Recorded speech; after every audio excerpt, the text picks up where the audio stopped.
বৃষ্টি হলে রাস্তা দিয়ে যাওয়া যায় না।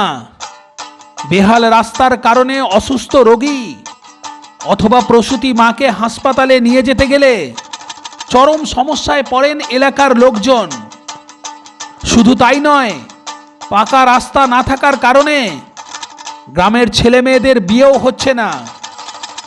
এসব কথা বারবার প্রশাসনকে জানিয়েও রাস্তা পাকা না হওয়ায় মালদার গাজল ব্লকের বৈরগাছি 2 গ্রাম পঞ্চায়েতের অন্তর্গত পাঁচকলমা, গাইকুড়ি সহ বিভিন্ন গ্রামের মহিলারা জোটবদ্ধ হয়ে পথ অবরোধ করে বিক্ষোভ দেখালেন।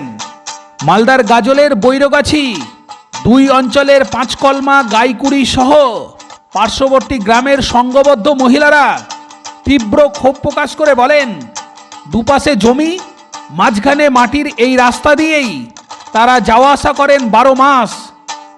রাস্তাটি দীর্ঘদিন ধরে মাটির থাকায় তাদের ভোগান্তির শেষ নেই।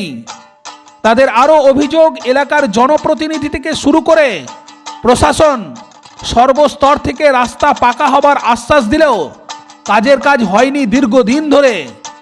বাধ্য হয়ে তাই তারা এই অবরোধ কর্মসূচি করছেন। এতেও কাজ না হলে আগামীতে ভোট বয়কট হবে বলে সংঘবদ্ধ মহিলারা জানান। মালদা থেকে ক্যামেরায় কবিতা কীর্তনিয়ার সাথে আহমেদ বাপির রিপোর্ট, জিপি নিউজ। আমাদের সমস্যা রাস্তা। কোথায় এটা? এটা এটা গাই মানে পাঁচকলমা হয়ে গাইকুড়ি। কোন অঞ্চলে পড়ে এটা? তো ইয়ে বলে বড়গাছি 2। তো আমাদের খুব মুশকিল, মানে জলের সময় একদম না বাচ্চা নিয়ে যেতে পারি, পেশেন্ট নিয়ে যেতে পারি না, স্কুল যেতে পারে। আমাদের গর্ভবতী সময়ে বাচ্চা নষ্ট হয়ে যাচ্ছে, আমরা নিয়ে যেতেই পারছি না। যেতে যেতে আমাদের এক বোনের বাচ্চা নিয়ে গিয়ে রাস্তাতে ঘিরে গেল, আর যেতে পারছি না, সেই বাচ্চা নষ্ট হয়ে গেল আমাদের। তো আমাদের কি অধিকার নাই? আমাদের করে না, পঞ্চায়েত প্রধান দেখে না আমাদেরকে। কেন দেখে না? আমাদের একদম এখানে থাকে পুরা গাইকুড়ি শ্মশান, জানে, সবাই জানে শ্মশান অবধি আছে, কিন্তু এখনো হয়নি। আমাদেরকে ঠকিয়ে দিচ্ছে, এত দূর 2 মিটার করছে আর বলছে গাইকুড়ি সেকশন হয়ে গেছে, পুরা ও লাইন হয়ে গেছে রাস্তা, কিন্তু এখন পর্যন্ত হয়নি। এই অঞ্চলের প্রধান একসঙ্গে আছি আমরা, ঢালাই রাস্তা থেকে শুরু করে এখন। আমার নাম চানমণি মুর্মু, গাইকুড়ি। সমস্যা হচ্ছে যে এই যে আমাদের যে রাস্তাটা যে কাঁচা রয়েছে এখনও, পাঁচকলমা গ্রামের রাস্তা, বৈরগাছি 2 অঞ্চল, হ্যাঁ, গাজল থানা পরে। এই যে সামনে চিতকুল স্কুল আছে আর পেছনে 1 লাখ স্টেশন। হ্যাঁ, তো আমাদের রাস্তাটা, এই যে রাস্তাটা আমরা করেছি, যে এখনও কাঁচা যে রাস্তাটা রয়েছে সেটা আমাদেরকে সরকার করে দেয়নি। আমরা পুরো গ্রামবাসীরা মিলে এখানে জমি, মানে অনেকজনের জমি কিনে নিয়ে রাস্তাটা করেছি। তো আমরা সরকারের কাছে অনেকবার আবেদন করেছি যে আমাদের রাস্তাটা ঢালাইয়ের ব্যবস্থা করে দেন আপনারা। তার কারণে যেমন যে বর্ষার সময় তো বিশেষ করে কষ্ট হয়ে যায়, যেমন যে স্কুলের বাচ্চাদের তো স্কুলে নিয়ে যাওয়ার খুবই কষ্ট। তারপরে যে গর্ভবতী মায়েরা যে থাকে তাদের যে নিয়ে যাবে, মানে হসপিটালে যে নিয়ে যাবে, সেটা তো নিয়ে মনে হচ্ছে কি যে যেভাবে মানে মৃত মানুষকে নিয়ে যায়, চাং করে যে এইভাবে নিয়ে যায়, সেইভাবে আমরা বের করি কাদের মধ্যে নিয়ে, মনে হচ্ছে মারা গেছে, এরকম পরিস্থিতি আছে। আর তারপরে হচ্ছে আরেকটা কথা হলো যে এই যে রাস্তার জন্য আমাদের গ্রামে না, যে ছেলে মেয়েরা আছে তাদের যে মানে বিয়ে যে দেওয়ার ব্যবস্থা করব আমরা, তো মেয়ে দেখতে গেলে বলে কি যে তোমাদের গ্রামের যে রাস্তার পজিশন, তোমাদের গ্রামে মেয়ে দেওয়া যাবে না, মানে বিয়ে দেওয়া যাবে না মেয়ের, এরকমও আসছে। তো সেই জন্য আমরা এখানে মহিলারা সবাই মিলে পথ অবরোধ করেছি। এখানে আমরা কোনো পার্টির থ্রু থেকে করিনি, আমরা সবাই মহিলা সমিতির দল থেকে সিদ্ধান্ত করেছি।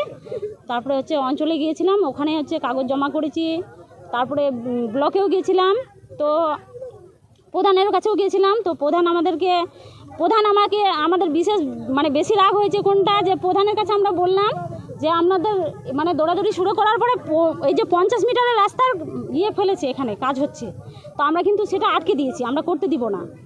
কারণ আমাদের শুধু তো 50 মিটার রাস্তা কাদা না, আমাদের প্রচুর পুরো রাস্তাটা খারাপ, নোংরা, মানে আমরা বেরোতে পারছি না যেহেতু। তো সেই জন্য আমরা পুরো রাস্তাটা চাই। আর তার মধ্যে প্রধানের বাড়ি গেছিলাম আমরা রাস্তার বিষয়ে কথা বলতে। উনি আমাদের একটা কথা বলেছে যে আপনাদের রাস্তার জন্য কি আমরা মানে আমাদের জমি বাড়ি বিক্রি করে আপনাদেরকে রাস্তা করে দিব, এরকম আমাদেরকে কথা বলেছে। তাহলে উনি যে একটা মানে পজিশনে যে দাঁড়িয়েছে, কি উনি একাই দাঁড়িয়ে গেছে? হ্যাঁ, আমরা সবাই মিলে ভোট দিয়েছি বলে পাস করে উনি দাঁড়িয়ে আছেন। কোন দলের প্রধান হয়েছিল?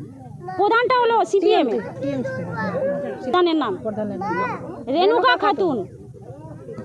যে আমাদের মানে কাছে বিডিও সাহেব আসুক, এসে নিয়ে আমাদেরকে এখানে একটা লিখিত দেখ যে আমরা আমাদের বিশেষ দাবি হলো আমরা সামনে ইলেকশন আছে, ইলেকশনের আগে আমরা রাস্তা কমপ্লিট চাই। বাস এইটুকু করে দিলে আমরা আর কিচ্ছু চাই না, আমাদের শুধু এইটুকু লিখিত করে দেখ, তাহলে আমরা পথ অবরোধ ছাড়বো। না হলে যদি আজকে আমাদের সামনে যদি বিডিও সাহেব না আসে, তাহলে আমরা সকাল থেকে রয়েছি এরকম না খেয়ে, জল না খেয়ে, খাবার না খেয়ে রয়েছি এখানে। আমরা আজকে সারা দিনটা থাকবো, কাল রাত্রি পর্যন্ত থাকবো, দরকার হলে কালকে পর্যন্তও চলবে আমাদের আন্দোলন, চলতে থাকবে। আমরা শুধু রাস্তা চাই, আমরা আর কিছু চাই না। আমার নাম বিউটি মণ্ডল, বাড়ি? বাড়ি 5 কলমা গ্রামে।